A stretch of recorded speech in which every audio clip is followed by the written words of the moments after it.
اس کہانی کا عنوان ہے شیرو کا نیا روپ۔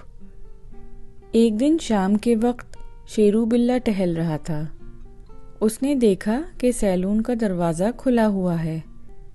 اس نے اندر جھانک کر دیکھا تو وہاں کوئی نہیں تھا۔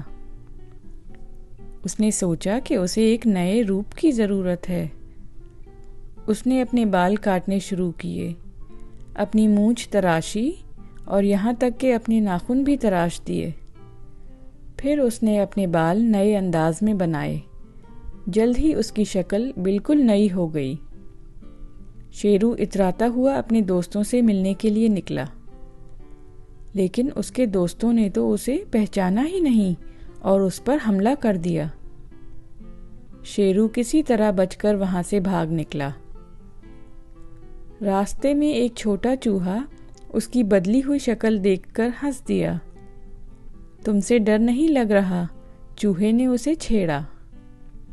شیرو کو بہت غصہ آیا اور اس نے چوہے پر چھلانگ لگا دی، لیکن شیرو نے تو اپنے ناخن تراش دیے تھے، اس لیے وہ چوہے کو نہیں پکڑ سکا۔ بیچارہ شیرو زخمی اور تھکا ہوا گھر واپس آ گیا۔